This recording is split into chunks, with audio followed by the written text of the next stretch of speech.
Hi, everybody. I'm Solven Tolila from Colombia, General Secretary of Cadena, a humanitarian organization founded in Mexico and one of OLAM's 78 partners organization. Today, we are proud to have 14 offices around the world. This is my second focal point, and I am very happy to be here. Since my last time as focal point, I have the opportunity to build so many meaningful connections within this network. Over the past year, those connections have turned into real partnerships, alliances, and friendships that have deeply enriched our work. One of those connections was to Jacob Stockman of Israel, whose organization, Gabriel Project Mumbai, is headquartered in India. And as a result, he served as a judge for our Cadena Initiative National Finals, where young people from 12 countries present innovative solutions to social and humanitarian challenges. The solutions were amazing, and I can only imagine that some of these teams will be joining us right here at Focal Point in a few years, maybe. Unfortunately, Jacob isn't able to be here because of the situation in Israel, but I am so pleased to begin this chain of connection by passing the mic to his colleague, where he is, Kenneth Sosa, over there, who is with us today, all the way from India. Thank you, Sol. Good afternoon and namaste from India. Hi, I'm Kenneth D'Souza, India Director of Gabriel Project Mumbai. And while I can't fill Jacob's shoes, I'm honored to carry this thread forward. GPM has connected with so many incredible partners over the years through gatherings like Focal Point. But that's not the only way OLAM brings people together. They also mobilize their network to raise awareness and spark collective response. Back in 2021, at the height of the COVID crisis in India, OLAM brought GPM together with 4 other partners to host a webinar on the Jewish response to the crisis. Our very own Thaisa, who's right here beside me, Thaisa Dias, partnered with Leora Wine, then at Israel-based JDC Grid, and others to highlight how the Jewish community could step up in support of humanitarian efforts. It was a moment of global Jewish solidarity anchored in action, the kind of connection OLAM has sparked time and time again over the past decade. Thank you. I'm Leora Wine from Israel, and while I used to work at an OLAM partner, I'm now proud to be one of OLAM's 210 individual members. For me, this OLAM is more than just a professional network. When I joined its virtual member circle, I found myself in a vibrant community of peers from across the globe, including Yael Uzan-Tital, who lives and works in Eswatini. This circle served as a meaningful forum to connect deeply, to wrestle with what it means to do this work as Jews, and to hear voices from places I don't often get to engage with. They've opened up conversations that stretch across continents, identities, and perspectives. While I'm sad not to be with you in person this time, I'm so glad to still be able to share a message with you all and stay part of this global Jewish mission, even from a distance, sending my warmest wishes to Yael and everyone gathering at Focal Point. I'm OLAM member Yael Uzan-Tital, originally from Israel. I now reside in Eswatini, previously known as Swaziland. A few years ago, I was briefly introduced online to a woman called Galit Cohen, who lives in South Africa. But it wasn't until we kept crossing paths on OLAM's virtual gathering that our connection really began to grow. We started talking regularly. Galit began supporting some of the initiative I ran in Eswatini, and I introduced her to our new donor. A real partnership started to take shape, one built on trust, shared values, and a desire to make a difference. This year, we're planning to visit each other's project in person, thanks to OLAM in Motion micro-grant. We've been granted, we just need to find time to do it. We'll explore ways to deepen our collaboration and maybe even fundraise together. While I'm sad we couldn't reunite in person here at Focal Point, that would be our first non-virtual meeting. Our partnership continues to grow, a testament to how Olam connections can transcend borders, time zones, and even physical presence. I'm Jadid Cohen from South Africa, and I'm so disappointed not to be with you in person at Focal Point this year. But I'm grateful for the chance to still share a bit about the connections that have meant so much to me. While Yael and I live in neighboring countries, the Olam network spans far and wide. My organization, Ripples for Change, has teamed up with Olam partners, Mensch, based here in South Africa, and JDC Grid, headquartered in Israel. Together, we are working on women empowerment through beekeeping training, early childhood development in rural communities, and support for residential centers serving children and youth at risk. A true testament to what Jewish partnerships can make possible. I'm Jeanette Axelrod from JDC Entwine, the young adult platform of JDC. I'm honored to be reading this on behalf of my colleague and friend Yael Zaken from JDC Grid in Israel, who unfortunately can't be here today. Our work in South Africa is just one piece of the broader picture. We run dozens of programs around the world, both within Jewish communities and beyond. For several of these programs, including the ones you just heard about in South Africa, as well as others in Ghana, Ethiopia, and Malawi, we've partnered with Olam member Andrew Carmona, who serves as the monitoring and evaluation consultant, helping us assess and strengthen our impact on the ground. That connection began right here at Focal Point, through a simple conversation with a few of my colleagues, and grew into a partnership that's enhancing how we learn, adapt, and create meaningful change. Hi everyone, I'm Andrew Carmona, individual Olam member from Washington, D.C. And not only am I an individual member, but according to Yael Shapira, I am the first individual member, so employee number one. I've also been to every single Focal Point according to Yael, she was keeping track of it. So not only did I make those connections here with JDC that you just heard about, but I also made a really great connection with Hayley Feller from London. She runs programs for youth in East Africa and Rwanda, and because of the connections we made here, I now do pro bono M&E work for her. So it just shows you that the conversations that you have today in the hallways and the conference rooms don't end just here, they continue on afterwards and are transformed into collective action. I'm Hayley Feller from London, founder of Olam partner The Step Up. In 2022, whilst visiting and running a program of volunteers in Rwanda, I visited the Agazé Shalom Youth Village with support from an Olam in Motion microgrant. During my visit, I had an interesting discussion with the director on how to engage alumni and students who weren't necessarily going on to continue in higher education. We discussed and explored different ways of them volunteering and being involved in local community projects. That conversation sparked a wonderful collaboration. The following summer, ASYV alumni students volunteered with us in our Step Up summer camp in Gashora. They led English sessions and ran different activities for the children in the village.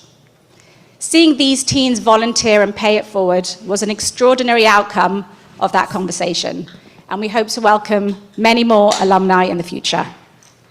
And I'm Jean-Claude Moulikin-Foura, Executive CEO of Agazé Shalom Youth Village in Rwanda.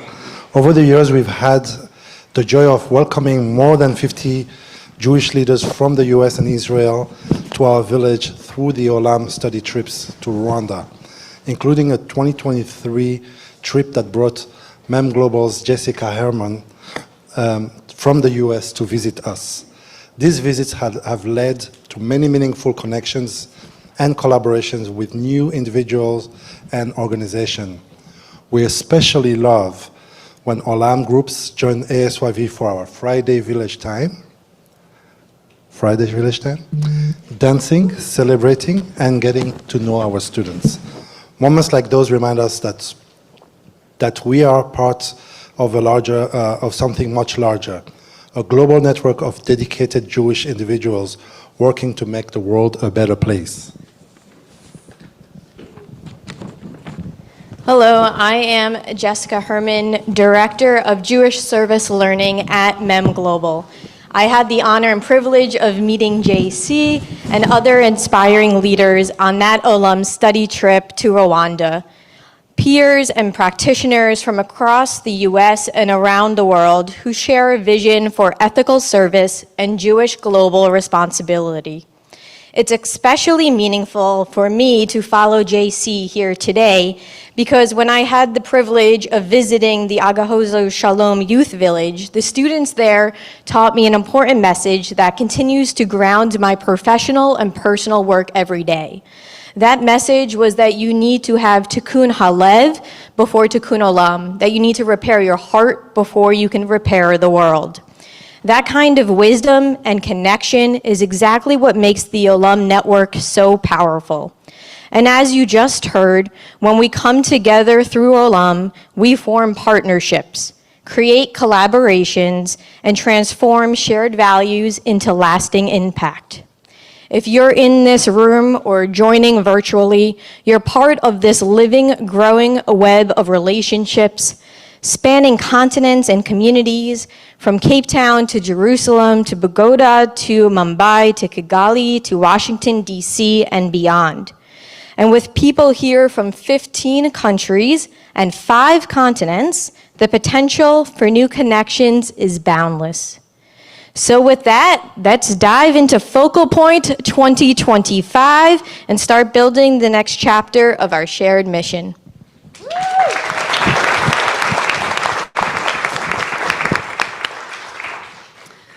You've just heard 10 stories about Olam's network, but they represent hundreds of moments of connections, collaboration, and impact that have been created over the years. This is the heartbeat of Olam, and Focal Point is what keeps the heart pumping. It's the surge of energy, ideas, and relationships that sustain and strengthen our global network. And so we couldn't be happier to be here with you, again from 15 countries and 5 continents, and we welcome you to Olam's 10th Focal Point. I'm Yael Shapira, Olam's Director of Network Engagement and Programs, coming here from Washington, D.C. This is the 8th Focal Point that I have planned since joining Olam, and there's always an unknown during the planning process that keeps me and my team on our toes. A war with Iran that prevented a third of our participants and a third of our staff from showing up was not one that we had anticipated.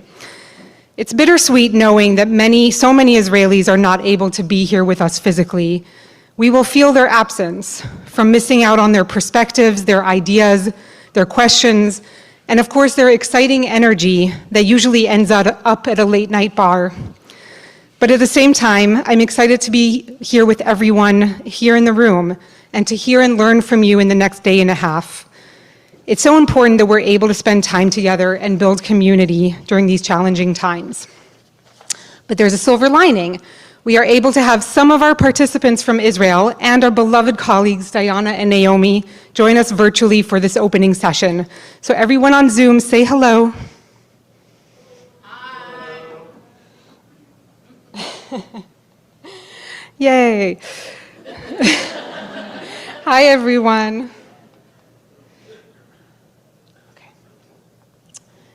So now back to hearing about our wonderful network. At this time, Olam has over 210 individual members who are Jews who work in the secular international development and humanitarian aid sector. Can the individual members in the room raise your hand? Woo, yeah. Okay. We have 78 partner organizations with over 4,100 staff worldwide. Raise your hand if you are staff of our partner organization. Okay.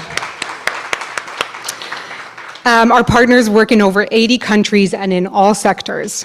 And we've engaged over 9,700 Jewish leaders in the past decade. Raise your hand if you're a Jewish communal leader. Yeah.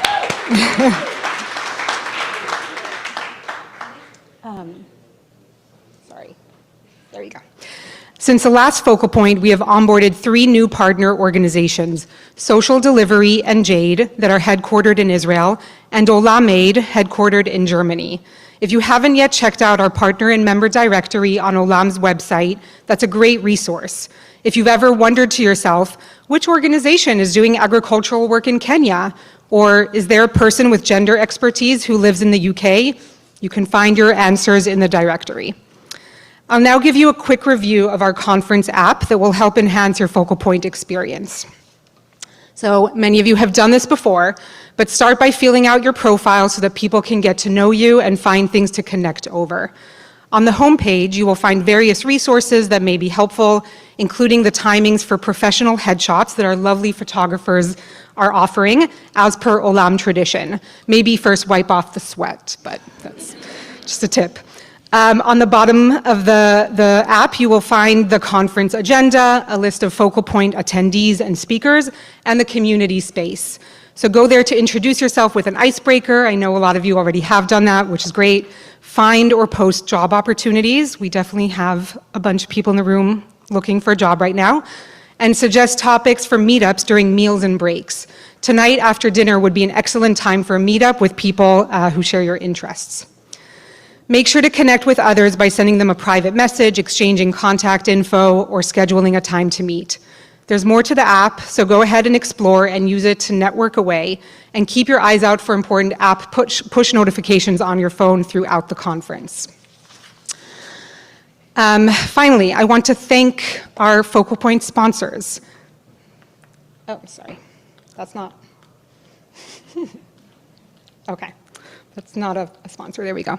The Bronfman Prize, Shalom Corps of Mosaic United, an initiative of the Ministry of Diaspora Affairs and Combating Anti-Semitism, and Pact with Purpose. And now, I am thrilled to introduce Olam's CEO, Diana Ginsberg, to share a few pre-recorded words from Israel. Shalom, friends. This is definitely not how I imagined opening our 10th annual Focal Point Conference, sitting in my home in Jerusalem in front of a computer screen. Like so many others, I've been unable to leave the country due to the closure of Israeli airspace. My kids are home because schools have been shut down, and we're living in a constant state of alert, waiting for the next siren.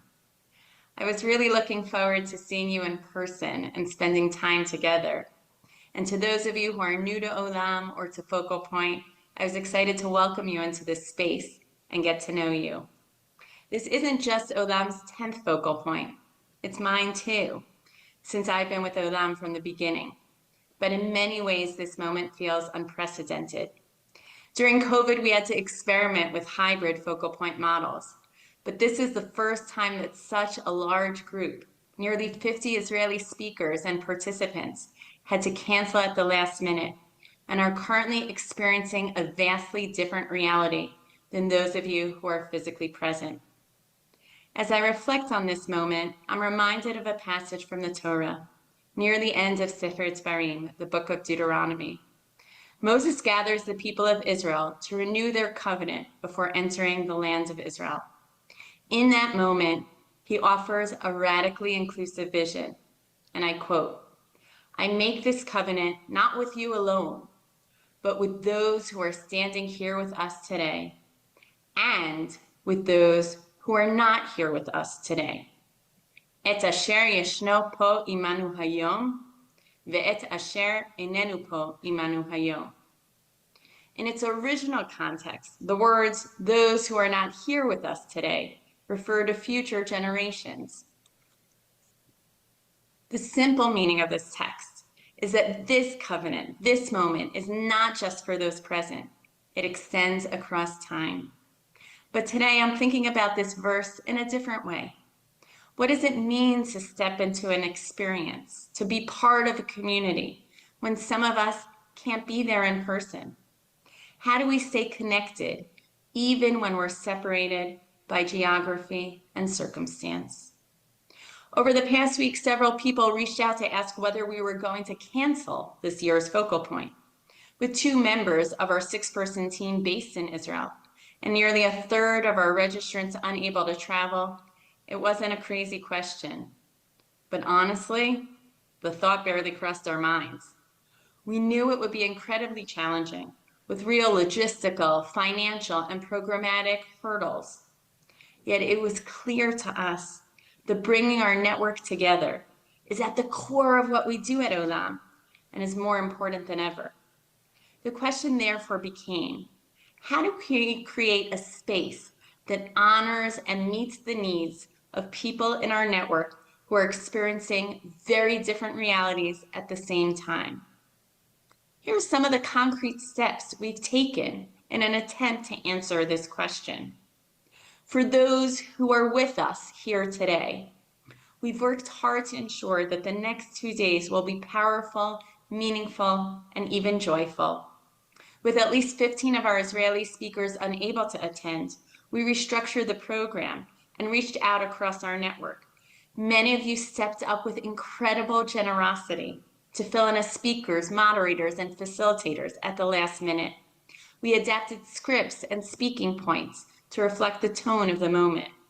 And wherever possible, we've worked to bring in Israeli voices into the room through pre-recorded segments like this one or hybrid participation. And for those of you who are not here with us today, we've done everything possible to ensure our Israeli participants are not out of pocket for circumstances beyond their control. We've made it possible for them to tune in to this plenary and tomorrow's opening session, and for those who choose to stay connected and engaged through the conference app. After the conference, we'll also share highlights, takeaways, and summaries so those who had to cancel can still feel part of what is about to unfold. As you can imagine, the amount of work it took to make all these changes in such a short time was tremendous. I am deeply grateful to Olam's team for their creativity, determination, and grit in the months leading up to the conference, but especially over these past few days, as they've adapted, deconstructed, and rebuilt so much of the agenda from scratch. They are nothing less than extraordinary. This is an exceptionally painful, difficult, and uncertain time for Olam's network, for the Jewish people, and for the world. At last year's focal point, much of our conversation centered around the far-reaching impacts of October 7th and the war in Israel and Gaza on our network. A year later, Israeli hostages remain in captivity. Gazan civilians continue to suffer deeply, and we've seen a disturbing rise in anti-Semitism worldwide. These realities still profoundly affect many in our community. This year has brought additional challenges. Foreign aid cuts and shifting government policies in the US and around the world have led to mass layoffs in our sector, directly impacting many people in this room. For some, that has meant watching their livelihoods and life's work put at risk with devastating consequences for vulnerable populations globally. And all of this is unfolding against a backdrop of compounding global crises: the ongoing war in Ukraine, mass displacement and violence in Sudan, the recent earthquake in Myanmar, and escalating climate-related disasters. If there were ever a time to step back, to say the world is too much, to retreat inward and focus only on our immediate circles, it would feel like now. And yet, one of the things that has inspired and motivated me most over the past year is seeing how Olam's partners and members have not stepped back. In fact, they've doubled down. Time and again, Olam's network has shown up, responding to crisis after crisis after crisis, even as they, their staff, and trusted partners have been personally affected by the very challenges they're working to address. As a network, we may be tired, in my case quite literally, and worn down, but we're still here, committed to living our deepest values in the world and to lifting each other up.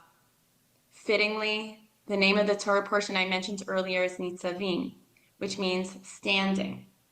To paraphrase a classic Elton John song, looking like a true survivor, we're still standing as a community and in community, together and apart. So to those of you who couldn't be with us today, we love you. We hope you're staying safe, and we look forward to convening in person again soon. And to those of you in the room, thank you. Thank you for showing up, for being present, even when, for some, you are in the midst of navigating the upheaval of your career, and for others, handling tightened visa restrictions to be here. And to the Israelis who managed to make it, you make the rest of us look bad. But seriously, thank you for going to such great lengths to join us. I hope this year's focal point becomes a space for deep conversation and reflection, one that truly embodies our organizational value of humility and avah, approaching our work and one another with curiosity, empathy, kindness, and an open heart. And I hope it can also be a place for healing and connections after a year filled with pain and distance. Here's to the next 10 years and beyond.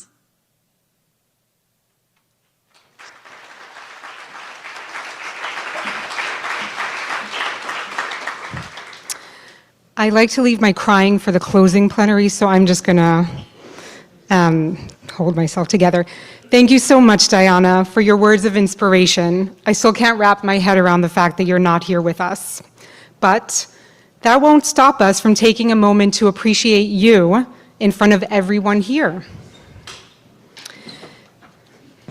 This was supposed to happen during our anniversary celebration tomorrow, but since that will be around 2:30 a.m. your time, we will take advantage of having you here with us on Zoom. Diana, for the past 10 years, you have been at the helm of this ship, guiding so many of us in the room with purpose. Through your vision and wisdom, you built Olam from the ground up and shaped it into the impactful, values-driven organization it is today.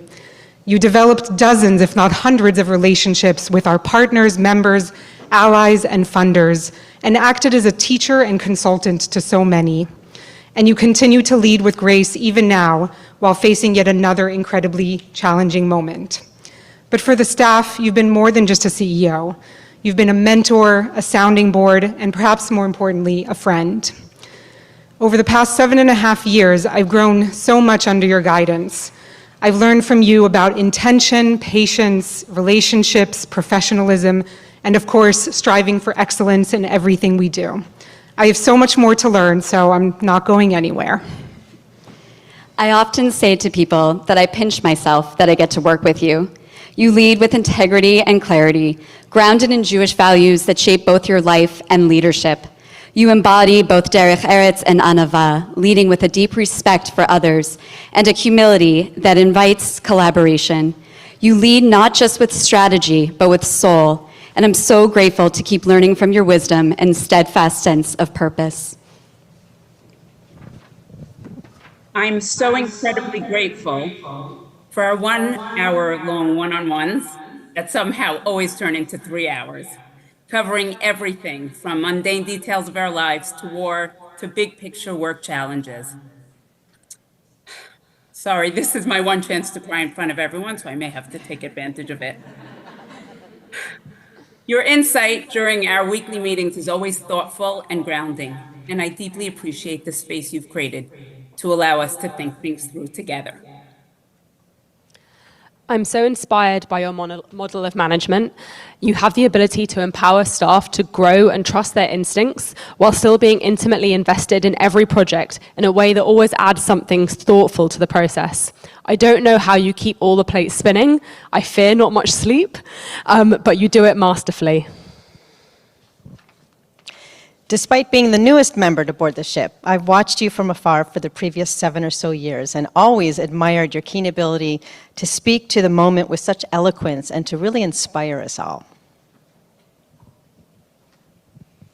We couldn't think of a more meaningful way to express our gratitude than giving you something that reflects the heart of the network you've nurtured. To honor you and your leadership, we commissioned this painting from John Paul, a student at our partner ASYV, who Naomi and I met on the recent study trip to Rwanda. This image of many hands lifting the world reflects how your care, sense of responsibility, and deep commitment to net connection have helped uplift our partners, and in doing so, have helped lift our world. We are looking forward to another decade of connections, collaborations, and impact. Diana, we present this to you with our deepest gratitude from the staff and board. We certainly wish you were here.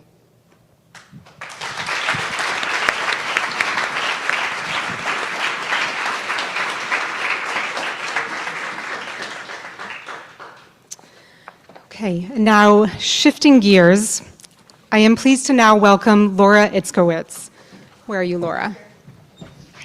An Olam individual member and global health professional who, until recently, worked at USAID. She will offer you insights and a glimpse into the turmoil that many of us who live in Washington, D.C. have experienced in the past few months. Laura will then moderate our opening panel discussion. Thank you, Laura. Thanks, Yael. So this is a very different tone than the celebration of Diana, but I worked at USAID as a nutrition advisor in the Global Health Bureau for almost 8 years when I was part of the first group to be laid off this January. So Yael asked me to speak a bit about my experiences these past 5 months, which seem like they've been 5 years from how long every day feels. Everyone in our field has gone through some form of trauma recently, and for those of us here today, that trauma from USAID's destruction just really added on to the trauma that started with the October 7th attack, the rise in anti-Semitism in the US, and the ongoing wars. My layoff came just 4 days after Marco Rubio signed the stop work order for all US foreign assistance. About half of USAID's Global Health Bureau, over 400 people in total, including at least 3 of us here today, maybe more, were laid off on the same day as we were on the same employment contract. It was really scary as no one knew what was going to happen then. There was a lot of confusion both within USAID and externally as we kept getting bombarded with new instructions and information daily. I'm grateful to have had strong connections with colleagues going through the same experience as me to help get through those early days when we were really experiencing that initial phase of trauma and grief. Those connections have continued to give me strength over the past 5 months. Those first few days are really a blur as I focused on applying for unemployment and getting a dental surgery and all the logistics of job loss when your health insurance is done 3 days later. But I also connected with others who had been either laid off or furloughed from USAID, both within and outside of my cohort in the Global Health Bureau, and I threw myself into advocacy work. Since everything was happening so quickly, the press was really struggling to wrap their heads around what was happening. And while employed, we had a gag order, meaning we couldn't talk externally without permission. But the second they laid us off, that gag order was gone. And so we were the ones who were able to tell the press what was happening and to relay information from our colleagues who were still inside USAID to the press. I'm also appreciative of Olam and the DC JCC for immediately stepping up to support those of us who lost our jobs, both to process the trauma and grief and also to help us get started on our job search.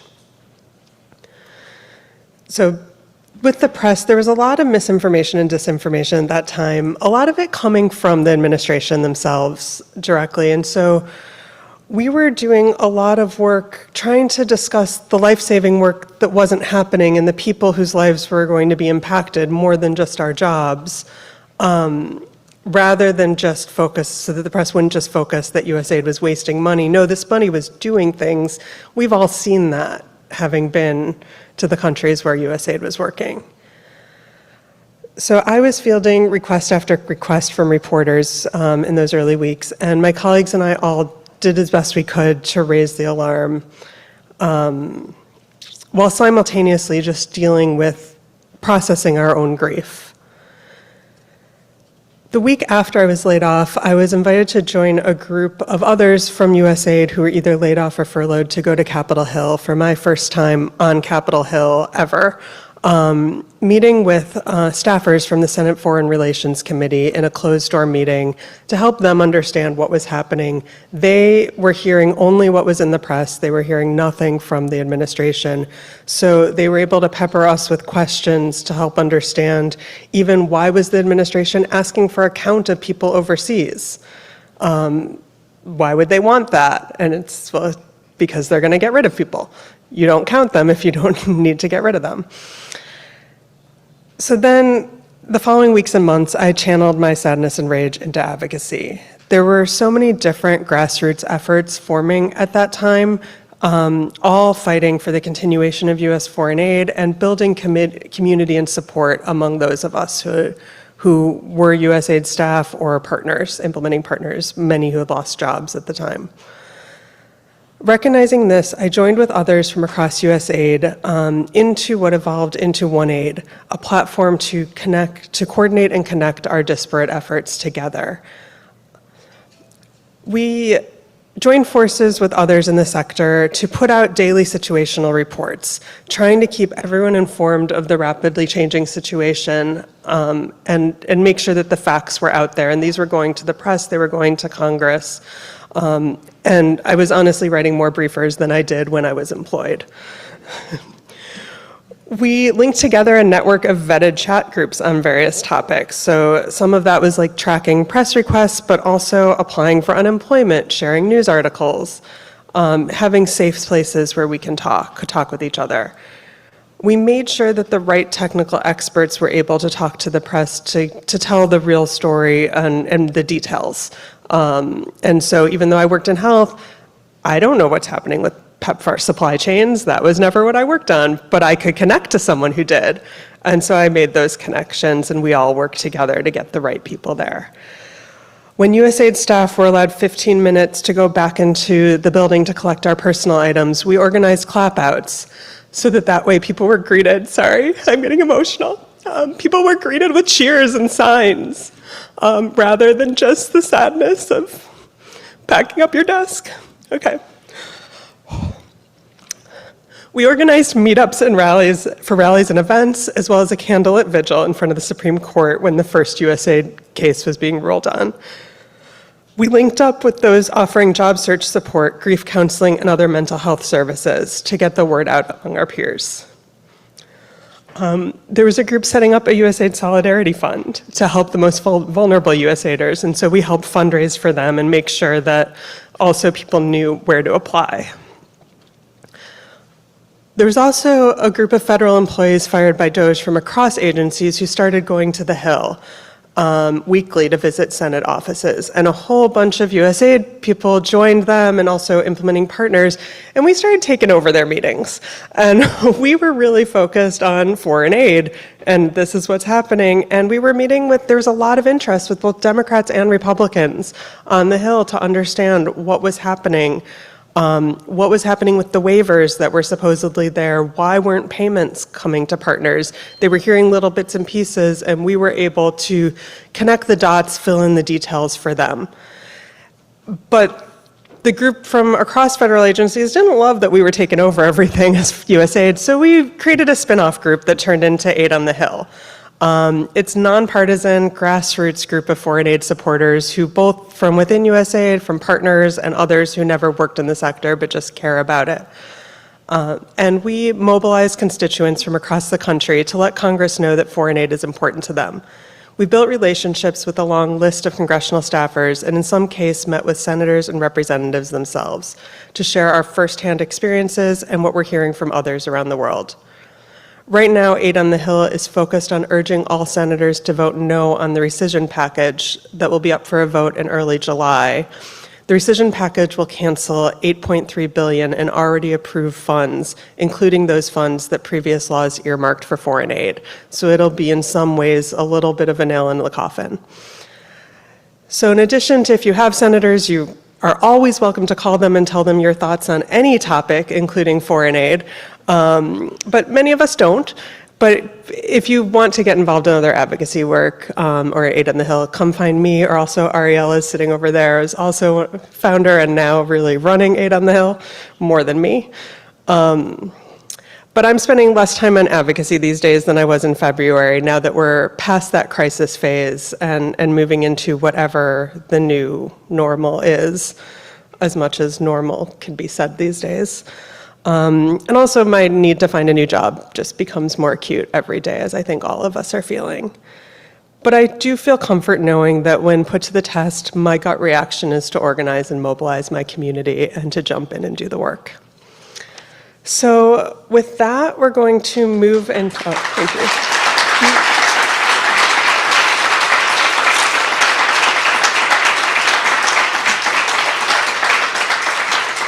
And I know there are many of us from USAID here. We all have a similar story, so hopefully others will have an opportunity to share theirs. I'm just one person. But now we want to move into the panel discussion. So if our panelists could come join me up here. And I'm going to let them introduce themselves once they're up here.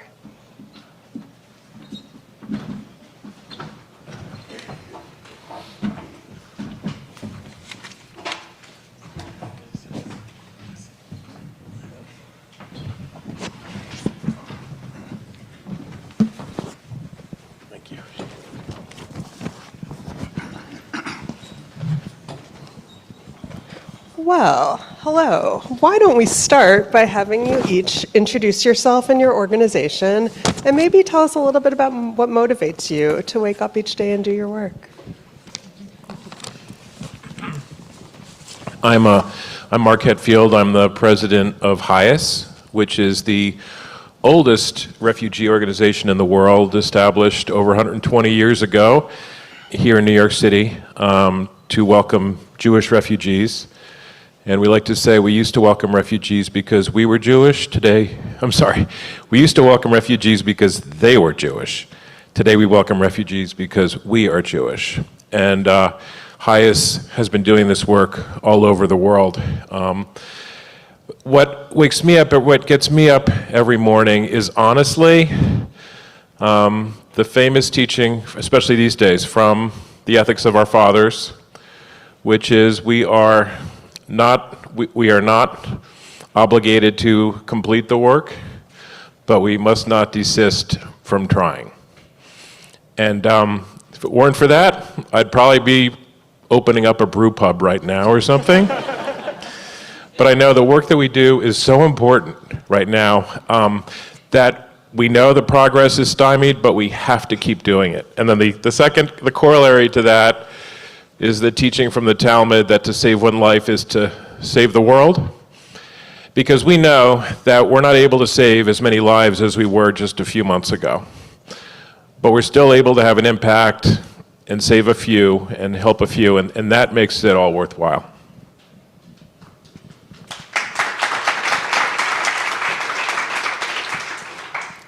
Well, good afternoon. My name is Nicholas Opio. I'm a Ugandan human rights lawyer. I bring you greetings from Kampala, Uganda.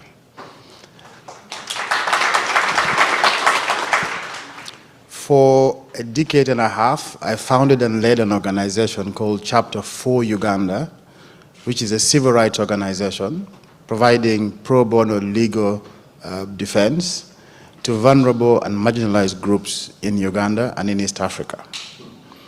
But since January this year, I joined a DC-based group called AMEL, which is an acronym for the Africa Middle Eastern Leadership Project, an organization that is involved in equipping, training, and supporting young people across sub-Saharan Africa and the MENA region on how to survive in difficult times. An organization that is involved in the US in Holocaust education in colleges across the US. Christian, Muslim leader teaching people about the Holocaust in the US and across the globe. And also involved in Middle Eastern diplomacy in the current situation, deeply engaged in a lot of things that I can't speak about publicly. What keeps me going every morning? My 3 daughters, all under 10. They are human alarm clocks that go off at different times without any plan that you must attend to every day. These young girls remind me of my own childhood, growing up in northern Uganda in the middle of a conflict. And every day I wake up to think about them, and I hope they realize the privilege they have living in these times, but also the promise that this world, in spite of all the difficulties, the promise that's ahead of them, and the privilege that they have every day growing up as little girls. And reminds me of other children as well, to whom we commit to making this world a better place. So every day, they are my constant reminders. I'm sure one is about to call even when I'm here. It's okay. You can just call her in, FaceTime from here. It's great. So you both have led really interesting careers and work with really organizations that are doing really vital work right now. But I'm guessing things have become a little tougher recently. So I'd love to hear from each of you. Maybe we can start with Nicholas and then to Mark, about how the U.S. foreign aid cuts and other executive orders that this administration has put out have impacted your work. So at an organizational level, we have had to lay off staff because we lost grants. For the last 10 years, we had stayed away from getting any money from any government until last year, at the insistence of the U.S. ambassador in Uganda. We signed up a grant. Even before the grant came, it was cut. So we've had to lay off people who we had recruited in preparation for the grant. But on the wider scale, really, in Uganda, the truth is that people are dying. People whose life and livelihoods depended on development support now have to live without this development support. Think about young girls who are HIV positive, who used to go to a Marie Stopes clinic every month to get their monthly supplies, turning up at the clinic and being told, sorry, we cannot help you. And they now have to face life without ARVs.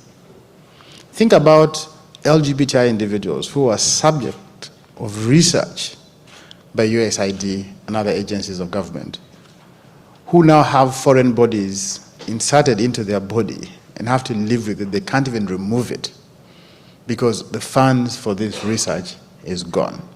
So people are dying. I think many more people are going to die. We don't know the impact yet, the scale of it. We will know about this in times to come when we collect the data. But anecdotally, people who I know personally have died. People that I know personally remain critically sick because of the absence of aid that was coming from the US government. Let me give you figures to just paint the picture. Go to the US Embassy website in Uganda. There's a great report that they've been putting out for the last 10 years called Our Report to the Ugandan People. 96% of people living with HIV/AIDS in Uganda were living on ARVs because of USAID and PEPFAR funding. All that is gone. So of the 4 million people estimated with HIV/AIDS, 96% now have to face life without life-saving drugs. This is debilitating. This is devastating for many people. Yeah, for us, January 20th was bad. January 24th was even worse. And January 20th we were prepared for. That was the day that President Trump was obviously inaugurated, issued many executive orders, one of which suspended the entire refugee admissions program, which is one very important part of the work that we do. But we expected that to happen. So we were ready to sue, we were ready to stand up and to fight. We knew that the 700 refugees that HIAS alone was expecting to arrive in February, that actually had plane tickets and approval notices, wouldn't be coming. That was horrible. January 24th, though, we did not anticipate, which was when we got those same stop work orders, when they issued thousands and thousands of them in one day. We knew that there was a good possibility the administration would not renew our contracts at the end of the fiscal year, that we would have to plan for that and try to prioritize what to raise private funding for and what would have to be sunset. But they did what we never anticipated, which is they sent us a notice on a Friday afternoon saying, effective immediately, stop all work that you are doing in partnership with the United States government, because it no longer comports with government priorities. So that, we since that time, we have fired about 780 staff since January 20th, and that continues. We've been closing offices all over the world. We obviously have to reinvent the business model that we've had since 1980, when HIAS and the US government formed a very close working partnership. We know that partnership is over, but the far more important partner that we have are American Jews and the Jewish community around the world, and so now that partnership will be stronger than ever. Thanks. Yeah, the effects are devastating. I know this is just the tip of the iceberg of both what your organizations have experienced as well as so many thousands of others around the world. Maybe, and I don't want to say thinking positively because I don't think there's much positive, but when you think about what you've learned about yourself or your organization over these last 5 months, is there anything you've learned or anything that surprised you? Well, we're all surprised by the turn of events in the US. Watching from afar, it is deeply unsettling that many of us grew up looking to the US for moral leadership, for global leadership. My own story is interwoven with the generosity of the American people. In the 1990s, growing up in northern Uganda, where a brutal conflict between a rebel group called the Lord's Resistance Army and the government of Uganda raged on for about 20 years. I was one of those night commuters trekking on foot to avoid abduction by the rebels and sleeping in open public areas, and on the weekend lining up for relief food. And the picture is ingrained in my mind. I cannot forget it. We lined up and got these small little tins. They were white tins, silver tins, with the word "from the American people." It is what kept me alive. And so to see this all appended is deeply surprising. But it's also taught us that perhaps there's power in larger networks, perhaps there's power in individual actions, and that we are now increasingly looking to building that movement of people and individuals who can hold up this work going forward, but to also prepare for uncertain times. I think many times we take a lot of things for granted, but all these things require constant effort to keep them running. If you become complacent, they can easily vanish. And so always working hard to sustain what we have won and continuously push the envelope for more. And for me, what surprised me was the resilience of the organization, and I wouldn't say the sector, but the people who work in the sector, in the humanitarian sector, and in particular the people who work at HIAS. I mean, if you told me that on a Friday afternoon, HIAS would lose 60% of its funding and survive, I don't know that I would have believed you, but we did. And the people that we have had to part with have been just so incredible and kind in leaving the organization. Their focus has really been not just on themselves, but on the important work that we're leaving behind, and more importantly, on what it stands for, and trying to make sure that even in their positions, they'll continue to focus on standing up for refugees, for other people, and not just care about ourselves. So that's what maybe surprised me, is that we're still here, and we're going to be here for another 120 years. Yeah, I think it's been really evident to me also that how much all of us cared about our work. Like I knew I cared about my work. I knew my colleagues cared about the work. But I don't think I realized quite how much until seeing how much time all of us are willing to give just to make sure it still happens. And so, yeah, I think it sounds very similar to what I'm hearing from both of you. What advice do you have for other organizations or other people who are navigating the changes to the field right now?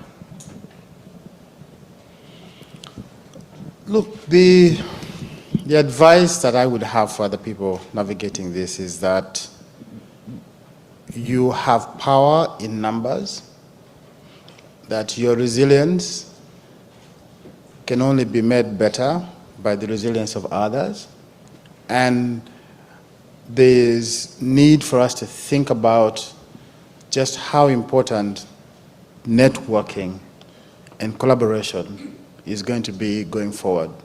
Because in a lot of places, so much can be achieved by so little effort.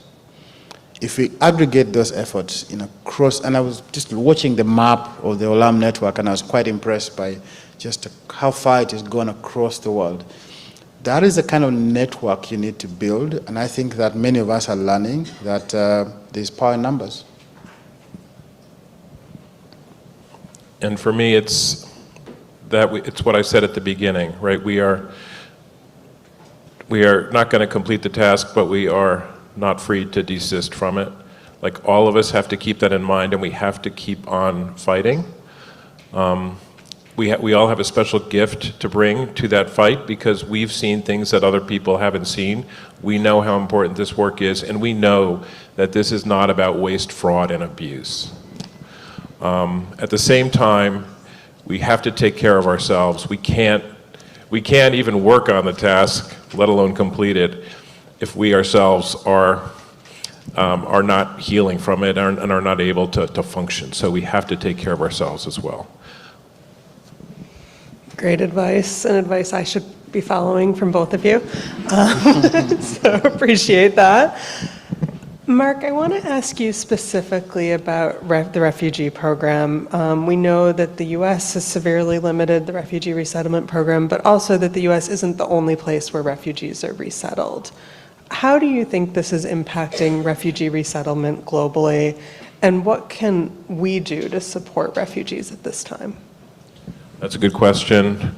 I mean, I'm actually, I have to leave this early because I'm on my way to the annual consultations on refugee resettlement that the UN High Commissioner for Refugees holds every year. Usually the U.S. government has a strong representation there because they're traditionally the largest resettlement country. This time, the U.S. is sending one person from its Geneva mission and an intern, and that's it. And my worry there, the biggest concern there, is that the UN High Commissioner for Refugees, under great pressure from Secretary of State Blinken and the Biden administration, was urged to refer for resettlement to the U.S., and they did, over 100,000 refugees last year. Those refugees now have approval notices from the U.S. government because they've been interviewed and approved and everything else, but they're not going anywhere. They have pretty much no chance of coming here. And so to ask the rest of the world, and there are other resettlement countries, right? Europe is filled with resettlement countries, Australia, Canada, New Zealand resettled significant numbers of refugees relative to their populations. They will not be able to pick up that slack, let alone take the many millions of other refugees who need resettlement. And that's why HIAS and our partner Church World Service are litigating right now and fighting to bring in over as many of those 128,000 people as we possibly can. But I have to tell you, it's the damage to the resettlement program, to the credibility of the United States government, to the willingness of the UN to invest in a program based on U.S. government promises, which are then broken. That will be devastating. That impact will last for many, many years, and refugees will suffer as a result. They are now in a worse, the number one rule in humanitarian work is do no harm. I mean, these refugees have been harmed now because they were in a desperate situation, they had no solution, they were invited to apply for resettlement, they applied, they followed all the rules, they got the approval after waiting for a year or two and being in process, and now they're in complete limbo. Yeah, not great. I mean, that's an understatement. Sorry. Hard to respond to something like that. Shifting gears a little bit, Nicholas, I know there's been a lot of work that USAID had led over the years of locally led development, trying to shift to local partners, and really lift up local organizations. Where do you see the locally led development going, and what kind, like, is there still support needed for that, or do you think this may be an opportunity for local organizations to lead? Local organizations have been decimated. That I can tell you. Many are closing. Many face uncertain futures because they relied exponentially on USAID funding and development support from outside the country. Because the truth is domestic philanthropy in Uganda has been hollowed out by a 40-year dictatorship that views civil society as the official opposition in the country. And so civil society development organizations rely on foreign funding to do the critical work that they do in the country. And so many of them are really, really looking for new opportunities. And they're doing three things. First is trying to re-energize domestic philanthropy, to urge local people to own these processes, to contribute their time and resources. And we are seeing some dividends from that. People contributing in many parts of the country, beans to go and give to orphanages, farm produce and other things. But the second thing they're doing is now looking to international private philanthropy and foundations to say it is difficult to rely on governments, as we have seen governments are a bit schizophrenic. They have mood change, and sometimes this work can, if you depend on them, can all of a sudden collapse. And so we're looking to international philanthropy and private sector to pick up some of the work that governments were funding, especially USAID. But the third thing that we're doing as well is to begin to rethink the way we organize. Because in many ways, these organizations are run on Western modules, and we're thinking about local ways of organizing that can re-energize the movement in Uganda. And there are many ideas that we are trying to work around. Among others, what you call village assemblies. I had my colleague from Rwanda speaking about that.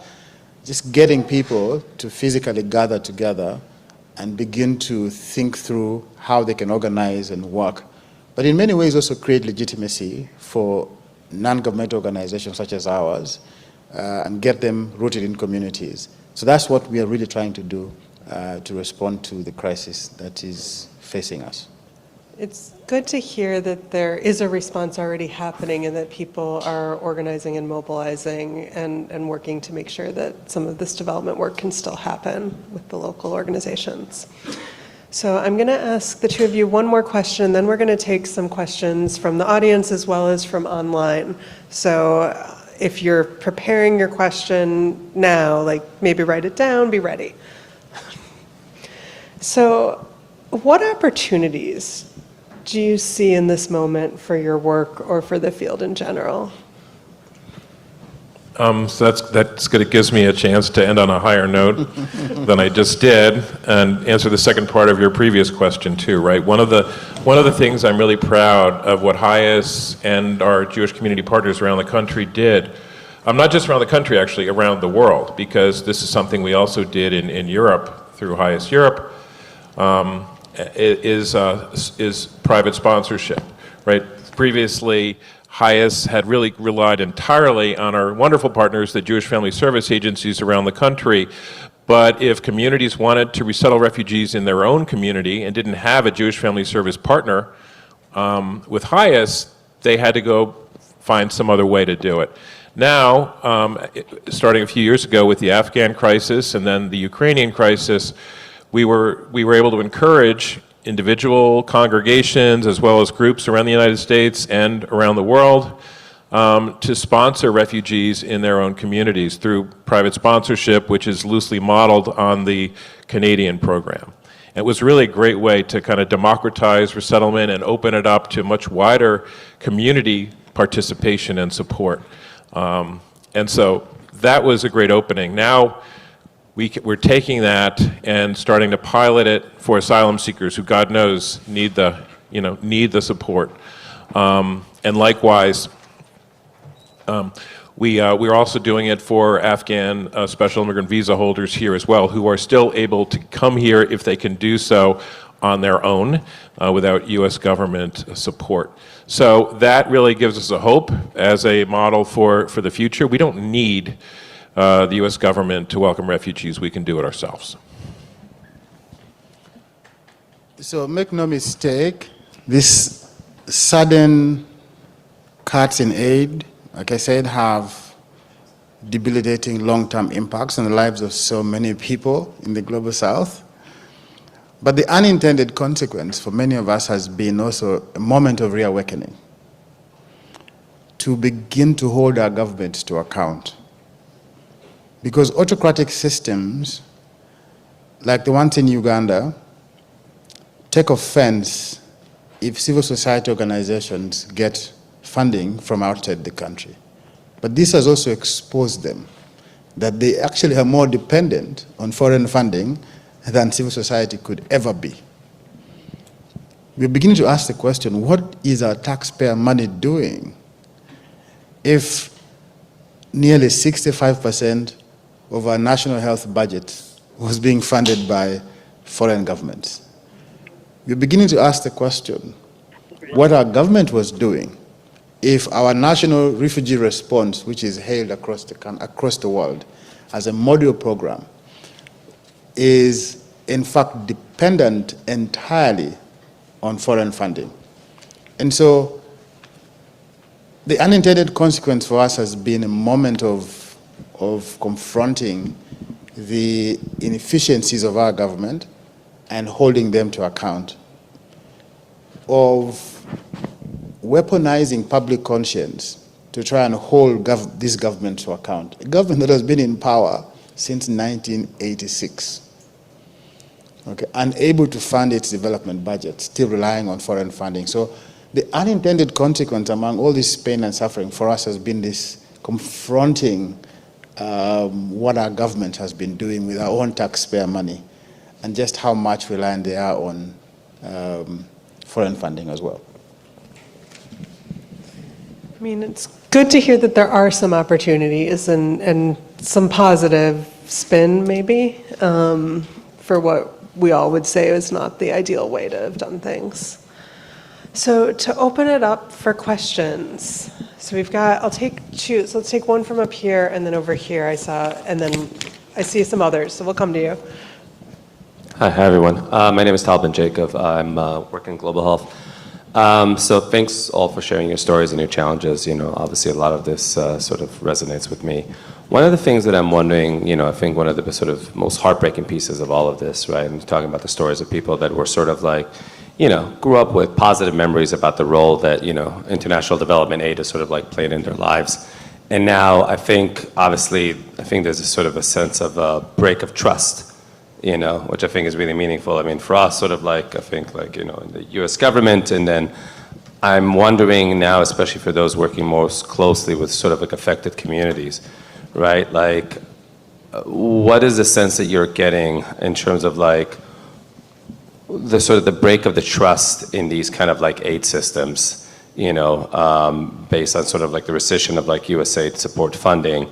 And do you think that break in trust also sort of translates to the break in trust to the implementing partners, the local organizations that have been sort of like utilizing those funds? And do you think there's a way to sort of like mitigate that break of trust during this process, and as a way to sort of like potentially build it back? Because I think we all know that without trust with the communities that we support, we can't really do any of our work. So I'm wondering sort of how do you mitigate that sort of like community relationship during this time?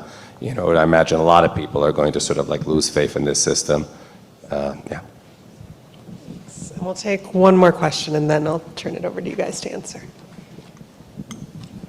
Yeah, thanks for that question, because that's certainly on my mind also. My name is Maddie. I work for the Global Impact Investing Network, which is right there out the window. My question is about, each of you mentioned in different ways the ability of private individuals or the private sector to step up, and I think I hear that a lot from my aid and development colleagues, that there might be a role for the private sector, and can they step up? I work with a lot of private sector investors and organizations, and from their end, they feel, okay, yeah, our values are aligned, we want to step up, but it's not as simple as rating our bank account. We need some kind of structure, some kind of example, some kind of halfway point. So I was wondering if you could talk about some successful interactions you've had with the private sector and some models that you've seen, not to totally foreshadow a session we're doing on this later. Great. So now, Mark or Nicholas? I'll start. I mean, that's a really hard question that you asked because, I mean, we were faced with such, I wouldn't even call it a choice, right? When we lost all of our funding effective immediately from the US government, which funded some of our entire programs, we didn't have anything, like we had to make sure that we didn't go literally into bankruptcy. And so we weren't able to have community consultations and a handover process, which are things we imagined might happen under a Trump administration. It was just like pulling out and running for the exits in many cases. I mean, it was really horrible. But we didn't have the resources in many cases to exit gracefully. We did our very best. You know, we are still in some countries for that reason, but and trying to exit more slowly, but we just couldn't do it the right way. And even if we could, what are we going to hand off to, right? There are no more, the biggest humanitarian funder in the world just closed its coffers entirely and pulled out and showed that they're not something that you even want to partner with because of this kind of behavior. So that will take a long time to restore that level of trust. And the same with, I mean, other governments losing trust in the US government, UN institutions, and then the people that we serve. And then organizations like us. Like imagine, how could the US government even get away with this? No private contractor could possibly, just for convenience, terminate over 5,000 contracts in an afternoon for no reason. But that's what happened here. We won't let that happen again when we have to restart that relationship in a few years. And I think it's a really important and really urgent, I have to say, it's not happening fast enough, the dialogue with private funders, because obviously they cannot replace the US government. They shouldn't even consider it, but they have a really important role to play in terms of helping us prioritize our work and engaging, you know, community resources and communities in delivering, in delivering services. And as I said, one example is the way that we've democratized refugee resettlement at HIAS, but through private efforts, and looking at how we can democratize other aspects of humanitarian and relief work, both abroad and in our own countries, is what we really should be in an immediate and urgent conversation with funders about. So I'll start with the last question you asked. I think that development aid as a model is going to have to be rethought. It cannot be the same as what has happened in the last couple of years. But a good place to start is not to think about this process as raiding bank accounts, but rather as finding common values and aligning those interests. Because once you find common values, it becomes easy to invest in those common values. So ask yourself, do you believe that individuals in the global south who are living with HIV/AIDS deserve the support of your organizations and companies? If they do, and you have a common objective and common values, then how to invest becomes a very easy thing to do. Because there have been other examples, and I'll give you two examples. The first is what we are calling the big bets, that you have an organization in the global south that you really think is an anchor organization for delivering certain services. You can make a big bet on that organization to create that ripple effect to help other people by, say, large endowments. The second example is the example that I think the American Jewish World Service has done exceptionally well in the last couple of years, is that you have small investments in many groups across the world and hope that these groups then create connections amongst and between themselves in ways that will produce bigger results. And so I think it is possible, but think about it first as a value-based argument before you think about the financials. Once your values align, the question of funding and how to fund it becomes really, really a simple thing to do. To the first question, Jacob, about trust, the truth is that the American government is losing international support and trust. People who used to think about the US in a certain way are beginning to think about it differently. For many of us who have lived under repressive systems, these sort of things happening have emboldened dictators and autocrats who now think, you know, we can do what we want to do. If it happens in the US, why can't it happen in Uganda? There's nobody holding them to higher values anymore. And for me, that is the most important thing that we have to confront, how the response by the US administration has just enabled autocratic leaders across the world to be more emboldened because of the lack of accountability, lack of, you know, higher values that they can see. And so that is the most important thing for me. And we may be losing trust in what's happening, but I don't think we have lost trust in the American people, because I think that many of us have been able to get to where we are at because of the friendship and the collaborations with many people across the US, regardless of what's happening in Washington, D.C. So we're going to take our next question from online, and then we'll come to you. I see your hand. But online, we had a question specifically for Mark. Is HIAS considering a change of strategy, geographically speaking, to help refugees? For instance, looking at South America. Yeah, HIAS actually, we have ironically, and this is why I think we were ill-prepared for Trump 2.0 versus 1.0, HIAS grew tremendously in Latin America and the Caribbean, especially under the first Trump administration.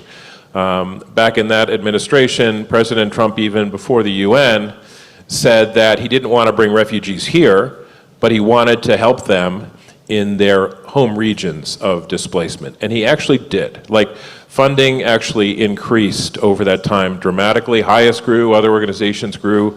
In fact, one time the UN High Commissioner actually said to me, he goes, Mark, all your government gives me is money. They didn't give him anything else, but they gave him money. Now they're not giving him money either, let alone moral support. The U.S. actually just announced it was withdrawing from the refugee compact, along with Hungary, right, which had already withdrawn or voted against it. So this is what we are, this is what we're faced with. Okay. So that's really interesting. I actually didn't know about any of what had happened even under Trump 1 with resettling in the regions. Yeah. So it's really interesting to learn about. So now to questions in the room. I know we've got one back here, and then maybe we can take one from, one from up here as well. Thank you so much for the great insights. My name is Yao. I'm from the few Israelis that got here.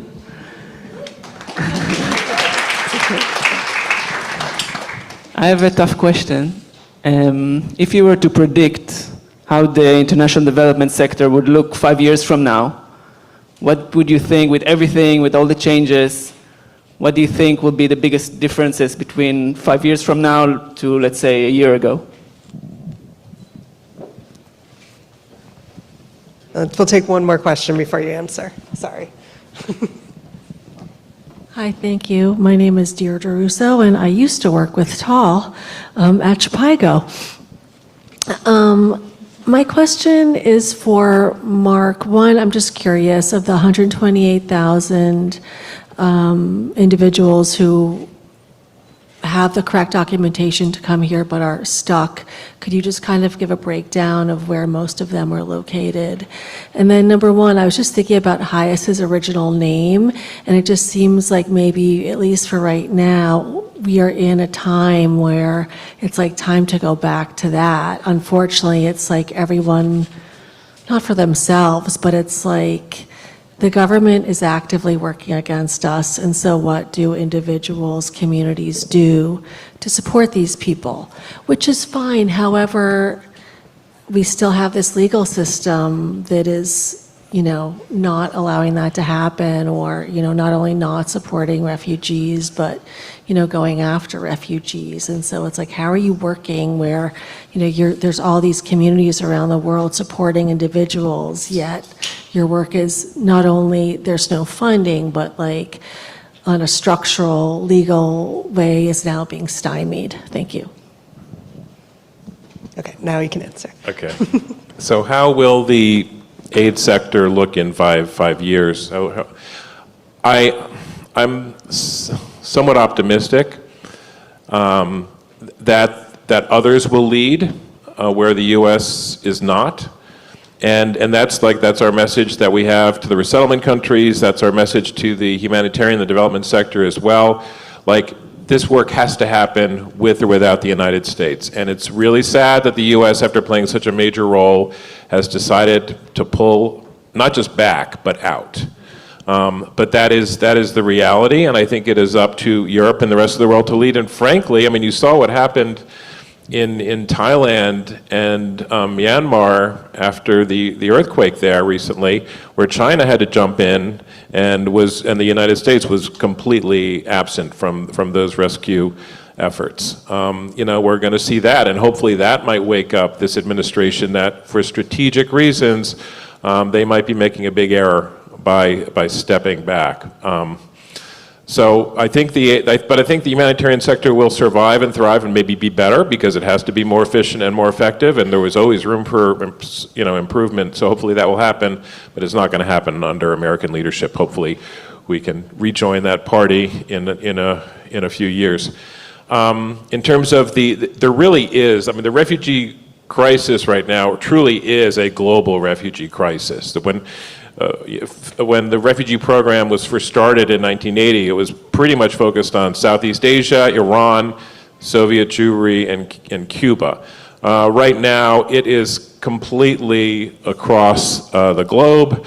So the nationalities that we are resettling are from Afghanistan, from the Democratic Republic of the Congo, from Somalia, from Sudan, from Venezuela, from Nicaragua, from Central America. I mean, the refugee crisis is completely global and worldwide. From Syria, luckily that's starting to go for now in a better direction, but it's really an extremely diversified program, unfortunately, because displacement is now completely globalized.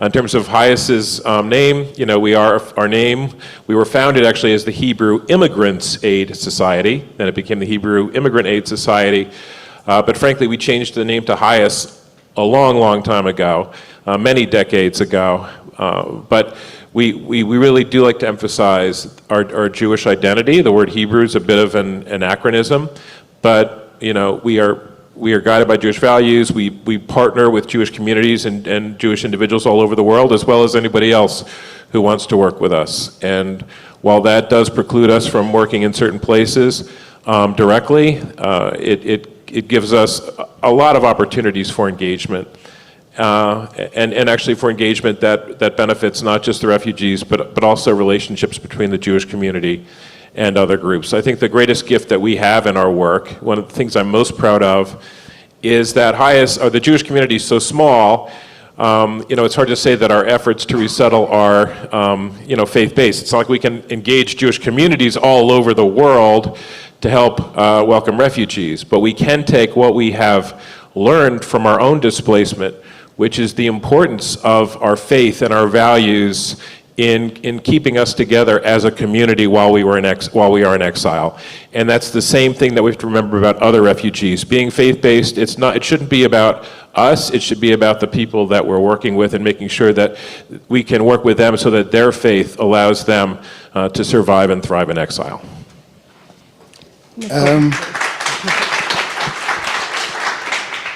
It's difficult to predict the future, right? But from where I sit, I'll give you an example from Uganda. when USAID was gutted, that space has been filled up largely by the Scandinavians, the Danish and the Dutch, are stepping up to support the civil society sector, even though their support does not compare in terms of scale and volume to what USAID was doing. So there's going to be an emergence of new power centers and a realignment of relations to the disadvantage of the United States, unless there's a complete reversal of the current trajectory. With it will come a loss of trust in your administration. Autocratic systems like ours will look for groups such as China, which is becoming a large development partner to Uganda through its different infrastructure development projects.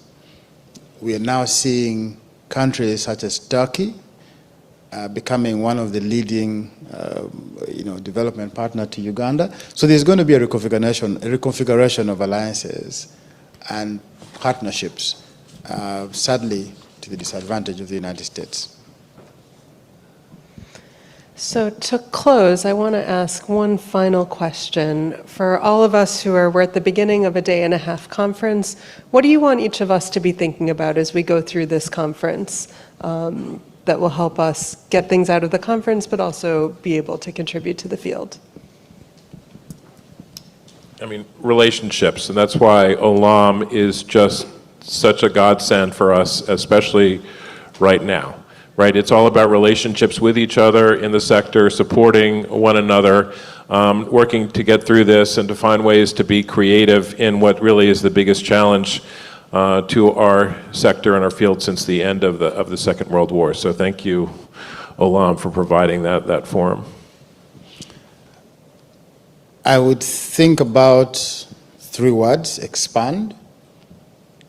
Let the Olam tent become bigger and invite many partners from across the world. You would find lots of wisdom and experiences that might be very helpful to everybody in the room. The second word I would think about is connect. Connect, be deeply engaged in the troubles and pains of others across the world. And the last word is support. So expand, connect, and support. Hold each other's hand and think about this work as more important than ever before. The urgency of the moment. What's happening should give us the urgency of the moment to do more within our means. But as Mark said, stay safe, stay healthy as well. Well, thank you so much to both of you for taking the time to come and talk to us.